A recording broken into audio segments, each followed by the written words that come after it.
এই পালাস না, ছুটে আসবে। লাঠি দে আমার কাছে, দে তুই যা, আমরাই দাঁড়াচ্ছি। এই যা যা, এই যা যা। আসসালামু আলাইকুম ইমাম সাহেব, এক আশ্চর্য ঘটনা ঘটে গেছে।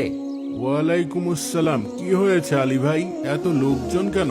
কোনো সমস্যা নাকি? সমস্যা মানে, আজ গোরস্থানে কবর দেওয়ার সময় এক ভয়ঙ্কর ঘটনা ঘটে গেছে। সবাই এর ব্যাখ্যা জানার জন্য আপনার কাছে এসেছে। কি ঘটনা ঘটেছে একটু খুলে বলেন না। বলছি, আজকে সকালে এক লোক বাজার করতে গিয়ে একটা দোকানের সামনে দামাদামি করছিল। তখন হঠাৎই সে মাথা ঘুরে পড়ে যায়। তারপর তাড়াতাড়ি করে সবাই এসে দেখে যে সে আর বেঁচে নেই।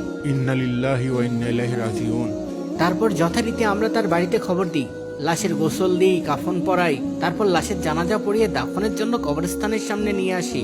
তারপর তারপর খবর খোলা শেষ হয়েছে, দাফনের জন্য লাশ নিয়ে যাব। হ্যাঁ, সে তো অনেকক্ষণ আগেই হয়েছে। তারপরেই তো আমরা জানাজায় শরীক হতে এসেছি। আচ্ছা তাহলে চলো, জানাজা শেষে এখন কবর দিয়ে দিই। জি আচ্ছা। আল্লাহু আকবার, আল্লাহু আকবার, আল্লাহু আকবার, আল্লাহু আকবার। বিসমিল্লাহি ওয়া আলা মিল্লাতি রাসূলিল্লাহ, বিসমিল্লাহি ওয়া আলা মিল্লাতি রাসূলিল্লাহ। এই লাশের আত্মীয় স্বজন কেউ আছে? নামাবে কে? আত্মীয় স্বজন কেউ উপস্থিত নেই খালু, আমরা প্রতিবেশীরাই নামাবো। ঠিক আছে, নিয়ে আয়। এই সবাই সরে দাঁড়াও, শুধু যারা লাশ নামাবা তারা সামনে আসো। ইয়াল্লা, সাপ সাপ, কবরের ভিতরে ইয়া বড় সাপ। ইয়াল্লা, সবাই সরে দাঁড়াও, সরে দাঁড়াও। ইয়াল্লা, তাই তো, এই সরে সরে সরে দাঁড়াও। ইয়া বড় সাপ ফনা তুলে আছে। কই সর দেখি, দেখি সাপটা। এই কাছে যেও না, কাছে যেও না, বিষধর সাপ। এক সবলেই জায়গায় শেষ। লা ইলাহা ইল্লা আনতা সুবহানাকা ইন্নী কুনতু মিনাজ জালিমিন। লা ইলাহা ইল্লা আনতা সুবহানাকা ইন্নী কুনতু মিনাজ জালিমিন। সাপ কোথা থেকে আসলো কবরের ভিতর? নিশ্চয় মাটির নিচেই ছিল। তোরা কবর খোঁড়ার সময় টের পাসনি? কি জানি চাচা, একটু আগেও তো ছিল না। ইয়া আল্লাহ, কত বড় সাপ, কত ভয়ঙ্কর লাগছে। আমার তো জান তুরুক তুরুক করছি। একটু আগেও আমরা কবরে মাটি খুঁড়ছিলাম, কই কোনো কিছু তো বুঝিনি। এই সরে দাঁড়াও, সরে দাঁড়াও। একবার কামড় দিলে হাসপাতালে যাওয়ার সময় পাবা না, সোজা উপরে চলে যাবা।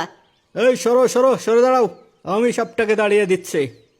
সবাই দূরে যান, দূরে যান। আমরা কয়েকজন সাপকে তাড়িয়ে দিই, তারপর লাশ দাফন করব। এখন দূরে যান। এই যা যা, এই যা যা।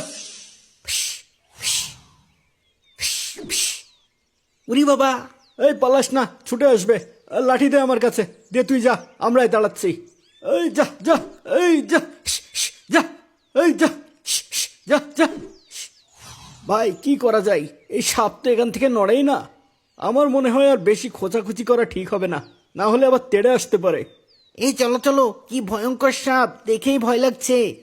হ্যাঁ, ঠিক বলেছ। সাবধানে চলো, সবাই সরে যাই। তারপর চাচার সাথে আলোচনা করি কি করা যায়। কি বলো? ঠিক আছে। তাহলে এখন লাশ দাফন করব কিভাবে? সাপ না সরে গেলে তো দাফন করা সম্ভব না। সাপের ভাব সাপ দেখে তো মনে হচ্ছে না সরবে। কেমন ফোঁস ফোঁস করছে দেখছেন না? মনে হচ্ছে কবরের দখল নিয়েছে। চাচা, তাহলে এখন উপায়? এদিকে সময় গড়িয়ে যাচ্ছে। আমার মনে হয় একটু দূরে আরেকটা কবর খোঁড়া ঠিক হবে, কি বলো? আর তো কোনো উপায় দেখছি না চাচা, লাশ তো দাফন করতে হবে তাই না? আবার কবর খুঁড়বো? তাহলে যাও, সাপটা তাড়িয়ে দাও। না না, যাচ্ছি। ইয়া ইয়া ইয়া ইয়া। উস্তাদ সাবধানে, কবরের ভিতরে সাপ থাকে শুধু শুনেছি, আজ প্রথম দেখলাম। হ্যাঁ উস্তাদ, আজ